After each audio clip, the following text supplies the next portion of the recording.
بسم اللہ الرحمن الرحیم۔ شروع اللہ کے نام سے جو بڑا مہربان نہایت رحم والا ہے۔ السلام علیکم دوستو، آج کی ویڈیو میں ہم حضرت صلاح الدین ایوبی رحمۃ اللہ علیہ کی زندگی کے بارے میں بات کریں گے۔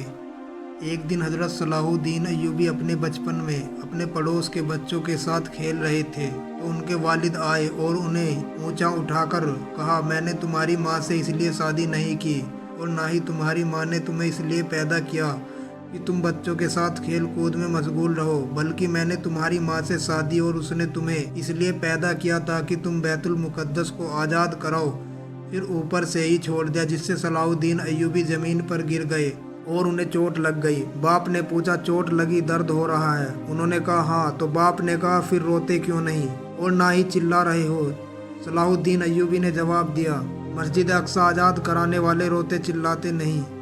صلاح الدین ایوبی کرد نسل سے تھے۔ 1138 عیسوی میں کردستان کے اس حصے میں پیدا ہوئے جو اب عراق میں شامل ہے۔ شروع میں وہ سلطان نور الدین زنگی رحمۃ اللہ علیہ کے یہاں ایک فوجی افسر تھے۔ مصر کو فتح کرنے والی فوج میں صلاح الدین ایوبی بھی موجود تھے اور اس فوج کے سپہ سالار شیر کوہ صلاح الدین ایوبی کے چاچا تھے۔ مصر فتح ہو جانے کے بعد صلاح الدین ایوبی کو 564 ہجری میں مصر کا حاکم مقرر کر دیا گیا۔ اسی زمانے میں 569 ہجری میں انہوں نے یمن بھی فتح کر لیا۔ نور الدین زنگی کے انتقال کے بعد صلاح الدین ایوبی نے حکومت سنبھالی، پر صلاح الدین ایوبی اپنے کارنامے میں نور الدین زنگی پر بھی بازی لے گئے۔ صلاح الدین ایوبی میں جہاد کا جذبہ کوٹ کوٹ کر بھرا ہوا تھا۔ بیت المقدس کی فتح ان کی سب سے بڑی خواہش تھی۔ مصر کے بعد صلاح الدین ایوبی نے 1182 عیسوی تک شام، موصل، حلب وغیرہ فتح کر کے اپنی حکومت میں شامل کر لیے۔ اسی دور میں صلیبی سردار رینولڈ کے ساتھ 4 سالہ سمجھوتا ہو چکا تھا، جس سے دونوں ایک دوسرے کی مدد کرنے کے پابند تھے، لیکن یہ سمجھوتا محض کاغذی اور رسمی تھا۔ صلیبی بدستور اپنی مکاریوں اور لوٹ مار میں مصروف تھے اور مسلمانوں کے قافلوں کو برابر لوٹ رہے تھے۔ 1186 عیسوی میں عیسائیوں کے ایک ایسے ہی حملے میں رینولڈ نے یہ ہمت کی کہ بہت سے دیگر عیسائی سردار کے ساتھ مدینہ منورہ پر حملے کی غرض سے حجاز مقدس پر حملہ ور ہوا۔ صلاح الدین ایوبی نے اس کی سرگرمیوں کی روک تھام کے لیے اقدامات کیے اور فوراً رینولڈ کا پیچھا کرتے ہوئے حطین کے میدان میں اسے گھیر لیا۔ سلطان نے یہیں دشمن کے لشکر پر ایک ایسا آتش گیر کیمیکل ڈلوایا جس سے زمین پر آگ بھڑک اٹھی۔ چنانچہ اس آتشی ماحول میں 1187 عیسوی میں حطین کے مقام پر تاریخ کی خوفناک ترین جنگ کا آغاز ہوا۔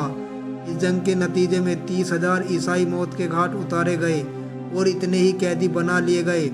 رینولڈ گرفتار ہوا اور سلطان نے اپنے ہاتھ سے اس کا سر قلم کیا۔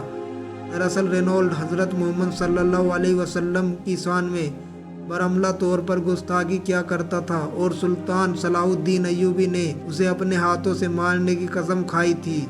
سلطان صلاح الدین ایوبی کی ہمیشہ سے ہی بیت المقدس کو فتح کرنے کی خواہش تھی۔ جب نور الدین زنگی کی وفات ہوئی تو کوئی بھی ایسا قابل شخص موجود نہیں تھا جو ان کے بعد تخت پر بیٹھ سکے، لہذا تمام لوگوں نے مشورہ کر کے نور الدین زنگی کی پوری سلطنت کو صلاح الدین ایوبی کے ہاتھوں میں سونپ دی۔ سلطان صلاح الدین ایوبی کو جب تخت پر بٹھایا گیا تو ان کی عمر صرف 21 سال تھی۔ اب صلاح الدین ایوبی کو بیت المقدس کو فتح کرنے کا وہ موقع ملا جس کی انہیں ہمیشہ سے ہی تلاش تھی۔ صلاح الدین ایوبی ہمیشہ ہی بیت المقدس کو فتح کرنے کے بارے میں سوچتے رہتے تھے۔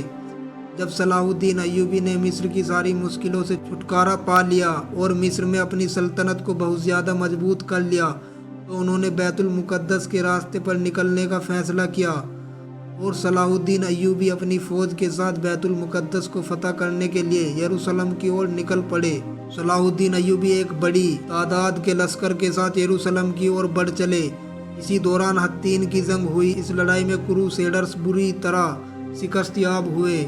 ان کے لگ بھگ 30,000 جنگجو مارے گئے اور ہزاروں سپاہی پکڑے گئے۔ اس لڑائی کے دوران سلطان صلاح الدین ایوبی نے رینالڈ کو پکڑ لیا اور اس کو قتل کر دیا۔